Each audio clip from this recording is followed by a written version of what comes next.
मी क्रांती आणि आज आपल्या व्हिडिओमध्ये मी काय दाखवणार आहे तुम्हाला माहिती आहे का? फणस. आणि हे बघा फणस कसं मस्त पिकलंय. आणि हे आमच्या सोसायटीच्या बाजूलाच एक आमराई आहे आणि त्या आमराईमध्ये की नाही आंब्याची झाडं आहेतच, पण फणसाचेही काही झाडं आहेत आणि त्या झाडांना हे फणस छान असं लागलं होतं आणि ते विकायला काढलं होतं त्यांनी, म्हणजे उतरवलेच होते. मग आम्ही त्यातलं एक फणस आणलेलं आहे घरी. आम्ही नेहमी की नाही गरे खाल्लेले आहेत, आयते गरे, पण यावर्षी आम्ही असं ठरवलं की आपण फणस आणूयात आणि ते घरी कट करूयात. तर त्याची पहिली प्रोसेस ही आहे की आपण हाताला तेल लावून घेणार आहोत. हे बघा, हे जे मी तेल घेतलं इथे, हे असं हाताला पूर्ण असं लावून घ्यायचं, जेणेकरून या फणसाचं जे दूध आहे, चीक आहे, ते आपल्याला चिटकणार नाही. आणि ही जी सुरी आहे, या सुरीला सुद्धा असं तेल लावून घ्यायचं, जेणेकरून आपली सुरीही घाण होणार नाही. आणि याची तयारी म्हणजे हे इकडे बघा, हे डब्बा घेऊन घेतलाय की गरे काढायला. आणि या फणसाला आपण असं मधोमध चिरून घेणार आहोत, असं कट करून घेणार आहोत, जेणेकरून आपल्याला मग गरे काढता येतील.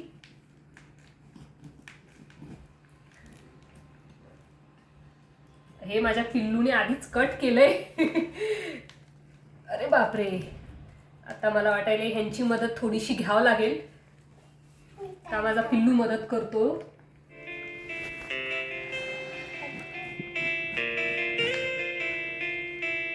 आणि फणसाचे तुम्हाला फायदे तर माहिती आहेत, गऱ्यांचे फायदे. गऱ्यांमुळे व्हिटॅमिन ए, व्हिटॅमिन सी असतं, याच्यामध्ये पोटॅशियम असतं. आणि हे खाल्ल्यामुळं ना आपलं जे पचन संस्था असते ती चांगली व्हायला मदत होते. हे खाल्ल्यामुळं डोळ्यांनाही आपली जी दृष्टी असते ती चांगली होते. याचे खूप फायदे आहेत. मला आधी की नाही फणसांचा म्हणजे स्मेल वगैरे आवडायचा नाही, पण ह्यांनी मला एकदा खाऊ घातलं आणि तेव्हापासून आता मला खूप आवडतो फणस. आता फणस हे फ्रूट माझं फेवरेट आहे. आणि कोण कोण फणस खातं आणि कोणाकोणाला आवडतं ते मला नक्की कमेंट करून सांगा.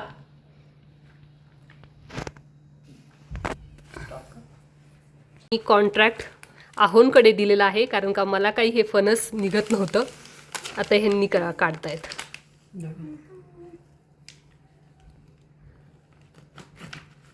फणसाचे गरे जितके गोड लागतात ना, तितकं याला काढणं ही म्हणजे प्रोसेस सवय होईल ना. जसं आपल्याला आंबे खाता येतात हे माहिती आहे, पण हे फणस वगैरे आपण कसं आयते गरेच आणतो, त्याच्यामुळे एवढं आपल्याला माहिती नाही आहे. पण एकदा जर सवय लागली तर फणस काढणं पण आपल्याला सोपं होईल. हे बघा, आता आम्ही हे 2 याचे भाग केलेत आणि हे आता मधलं मांजर काढून घ्यायचं, याला मांजर म्हणतात.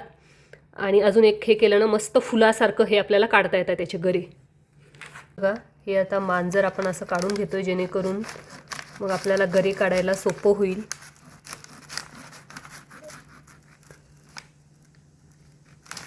आणि माझा पिल्लूही खूप एक्सायटेड आहे हे सगळं प्रोसेस पाहायला. आणि हे बघा, गरे किती छान दिसत आहेत. लहान होता ना तेव्हा मी रियांशसाठी एक गाणं म्हणायचे, भटो भटो कुठे चाललात? कोकणात. कोकणातून काय आणलं? फणस. फणसाचं काय? गरे. नाही, आम्ही खातो गरे, तुम्ही खा गरे. म्हशीला काय देऊ? चारखंड. खरंच फणसाचा एक ना एक भाग यूज होतो. ज्या आटोळ्या असतात ते सुद्धा आपण भाजून खाल्ल्यानं ते पण टेस्टी लागतात. आणि गरे तर छानच असतात. आणि गऱ्यांचेही वेगवेगळे पदार्थ आपण बनवू शकतो. गरे तळून खाता येतात, जेव्हा कच्चे असतात तेव्हा त्याची भाजी करतात फणसाची, आणि पिकलेलं असतं तेव्हा आपण खातो. आणि म्हशी पण खातात चारखंड आवडीने. त्याच्यामधून दूध पण निघते की. ते बघ त्याला कसं काढतायत.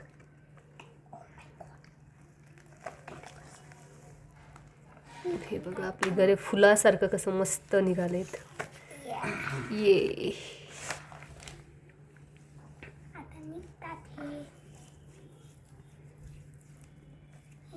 रिऊ इकडे हेल्प करतोय, गरे काढतोय आणि इकडं आटोळ्या काढतोय. आता रिऊ कट करतोय. रिऊला आम्ही जे काय करतोय त्याच्यामध्ये ना पार्टिसिपेट करायचं असते. आता असं कट कर, असं कर. म्हणजे